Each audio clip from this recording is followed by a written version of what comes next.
हडपसर क्षेत्रीय कार्यालयातील कंत्राटी सफाई कामगारांचा पगार गेल्या 3 महिन्यांपासून दिला गेला नाही। याबाबत कंत्राटदार किंवा क्षेत्रीय कार्यालयाचे सहायुक्त अथवा महानगरपालिकेच्या आयुक्तांनाही याचे काही सोयरसूतक नसल्याचे निष्पन्न होत आहे। पुणे महानगरपालिकेचा अर्थसंकल्प हा 8,500 कोटींचा आहे। 8,500 कोटींचा अर्थसंकल्प असलेल्या महानगरपालिकेकडे सफाई कामगारांचा पगार देण्याइतपतही पैसे नाहीत का? कंत्राटी सफाई कामगारांचा पगार 3 महिन्यांपासून रखडून ठेवणाऱ्या आणि महानगरपालिकेच्या आशीर्वादाने सरकारच्या तिजोरीवर डल्ला मारणाऱ्या कंत्राटदारांची शोकांतिका आहे। महापालिकेत सद्यस्थितीत प्रशासक कारभार करीत आहेत। महापालिकेच्या निवडणुका रखडल्यामुळे ना सत्ताधारी पक्ष उरला ना विरोधी पक्ष उरला आहे। त्यामुळे महापालिकेत काय चालले आहे हे विचारणारे कोणी नसल्यामुळे प्रशासकीय अधिकाऱ्यांची चांदी चालली आहे काय असा प्रश्न निर्माण होत आहे। 8,500 कोटी अर्थसंकल्प असलेली महापालिका प्रशासकीय अधिकाऱ्यांनी लुटून तर खाल्ली नाही ना असाही प्रश्न पडत आहे। 3 महिन्यांपासून कंत्राटी सफाई कामगार पगाराची वाट पाहत असून उसने किंवा व्याजाने पैसे घेऊन घर चालवण्याची नामुष्की त्यांच्यावर आली आहे। एखादा कामगार पगार मागत असेल तर क्षेत्रीय कार्यालयाचे DSI किंवा SI हे त्या कामगारास कामावरून कमी करण्याची धमकी देत आहेत। गरीब सफाई कामगारांना महापालिकेचे काम फुकट करण्यावाचून पर्याय उरला नाही। 3 महिन्यांपासून कंत्राटी सफाई कामगारांचा पगार न देणाऱ्या ठेकेदारावर क्षेत्रीय कार्यालय अथवा महानगरपालिकेकडून कसलीही कारवाई केली जात नाही। उलट सफाई कामगारांना कामावरून कमी करण्याची धमकी दिली जाते। या मागचे गौड बंगाल काय आहे अशी चर्चा रंगली आहे। लोकनायक संपादक व पत्रकार संघ संचालित पुण्यप्रहार या वृत्तपत्राचे सामाजिक प्रसार माध्यम पुण्यप्रहार न्यूज मध्ये मी आपल्या सर्वांचं स्वागत करतो। आज खूप सकाळी 8 वाजले हडपसर क्षेत्रीय कार्यालयाच्या पार्किंग मध्ये हा सगळा वर्कर लोक कामगार लोकांचा जनसमुदाय जमलेला आहे। या कामगारांचे 3 महिने झाले कुठल्याही प्रकारचा पगाराचा विषय झालेला नाही। हे सगळे कामगार झाडू कामगार आहेत, कंत्राटी कामगार आहेत। यांच्या कोणत्याही घरामध्ये कुणाच्याही घरामध्ये BMW नाही आणि 5-10 किलो सोनं नाहीये। हे गरीब आहेत, कष्टकरी आहेत आणि इमानदारीने कष्ट करून स्वतःच्या कष्टाचा पैसा यांना मिळत नाही। शासन झोपलंय का? ठेकेदार झोपल्यात का? यांना AC मध्ये बसून या कामगारांचा पगार देऊ वाटत नाही का? काय यांचे प्रश्न आहेत आपण त्यांच्याकडून जाणून घेऊया। काय सांगाल ताई, कशा प्रकारे किती महिने झाले तुम्हाला पगार नाही? 3 महिने झाले पगार नाही। तुम्हाला पगार का दिला जात नाही? तुमच्या कष्टाचे पैसे हे का मिळत नाहीत तुम्हाला? हे आम्हाला माहितीच नाही कशामुळे मिळेना पगार। तुम्ही प्रशासनाला विचारलं का नाही का आम्ही 2-2, 3-3 महिने काम करतोय, 2-2, 3-3 महिने काम करतोय, तुम्ही आमचा पगार का देत नाही हे विचारता का?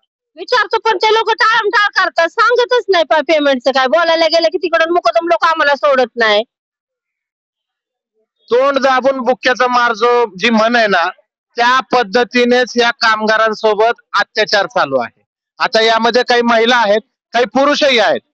काय सांगाल दादांनो, काय किती महिने झालं पगार नाही तुमचा आणि कशासाठी हा पगार थांबवला जातोय? 3 महिने पगार नाही। काय विचारलं तर पगार सांगत नाहीत, काय नाही। काय तुम्हाला फक्त कामावर राबवूनच घेतात का? तुम्हाला कामावर राबवून घेतात, फक्त राबवून घेतात।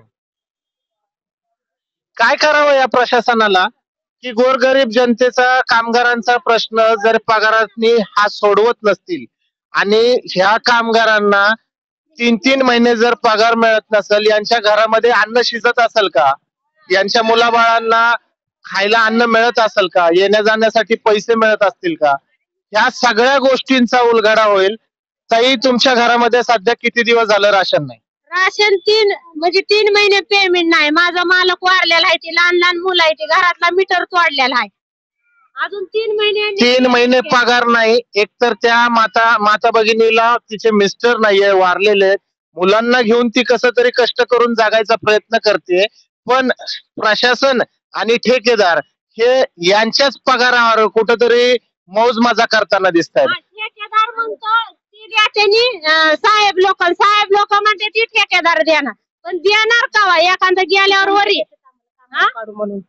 कामावून काढू म्हणून धमकी देतात आम्हाला। कशाबद्दल कामावरून काढणार? विचारला की पगार विचारला तर कामावरून काढणार? काय झालं? प्रत्येक महिन्याला आमचे 2-2, 3-3 हजार रुपये कट होतात।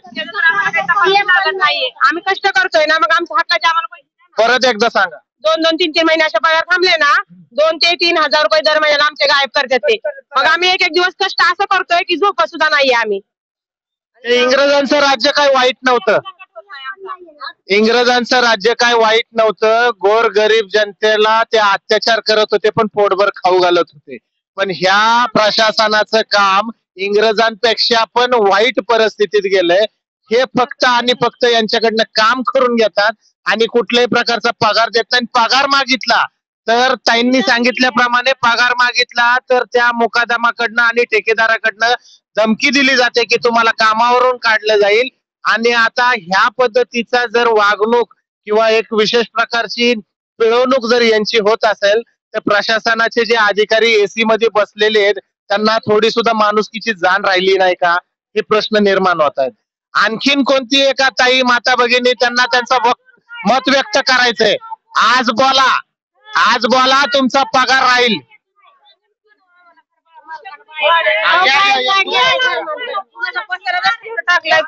बोला काय सांगताल. तिचा पसारा रस्त्यावर टाकलाय ती हिंदूंची लोक सुद्धा भाग घेत नाहीत म्हणतात बोलूनच नाही आलं तर आम्ही काय सांगायचं अशी म्हणून टाळतात आम्हाला. आम्ही जायचं कुणाकडे कॅमेरा. मी तर त्या दिवशी अक्षरशः फाशी घ्यायला निघाले. एवढं त्रास झाला माहितीये का. लाईट घरातली कट केलेली आहे. खायला सुद्धा नाही तरी ह्यांचं रोडवर काम करायचं. दिनेश आवघडे मुलगा आहे त्याची आई एवढी सिरियस आहे कॅन्सरने ऑपरेशन झालेले पण त्यांचा सुद्धा पसारा 3 दिवस बाहेर होता अक्षरशः. मुलीची 10वीचा आता बोर्डाचा पेपर आहे. पैसे भरले नाही तर सरांनी काल बोलवून घेतलं. सराच्या पाया पडलं म्हणलं तुम्ही भरा मी पेमेंट झाल्यावर तुम्हाला ते. मग काम करून तरी आमचा काय फायदा. यांचं फुकट आम्हाला करायचं. प्रशासनाने याची दखल घ्यावी. जागे व्हा. गोरगरीब जनतेचा आणि कामगारांचा तळतळाट घेऊ नये.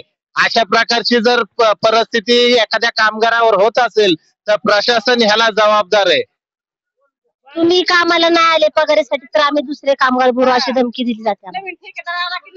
पगार मागितला तर कामावरून काढणार आणि जर कामावर नाही आले तर तुमच्या वायजी किंवा तुमच्या जागेवर दुसरा कामगार भरणार.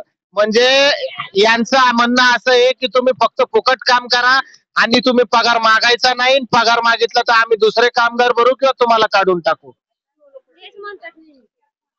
मेन गोष्ट म्हणजे ठेकेदार कोण आम्हाला माहित नसतं.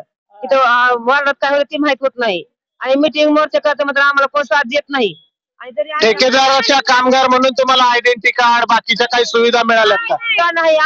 तसलं तर काय नाही बघा. त्यांचं म्हणजे कुणी आमची जबाबदारी घेत नाही. आता रविवारची काम चालू करा म्हणले ती का आम्हाला लय पगारी द्यायला लागले ती का पहिला बी पेमेंट केलेला नाही ना आता रविवारची काम चालू आणि उशीर झाला. रविवारी कामाला यायचं तुम्ही म्हणून पगारच नाही तर आम्ही रविवारी यायचं कसं कामाला सांगा. घरी जावा तुम्ही घरी जावा तुमचं ये गाडी जर झाला हाजरीला तरी सुद्धा आम्हाला बोलतात कामावर गेले. अरे काय हिटलरशाही राहिलीये. फक्त आणि फक्त हिटलरशाही चालू आहे. ह्या गोरगरीब कामगारांवर अत्याचार करण्याशिवाय इतर कुठलंही काम ठेकेदार किंवा महानगरपालिकेच्या प्रशासनाकडनं होत नाहीये. एवढ्या महिला आहेत स्पष्ट तोंडावर सांगतायत की ह्या पद्धतीची वागणूक आम्हाला मिळतीये आणि याच्यामध्ये जर प्रशासन कुठल्याही प्रकारची दखल घेत नसेल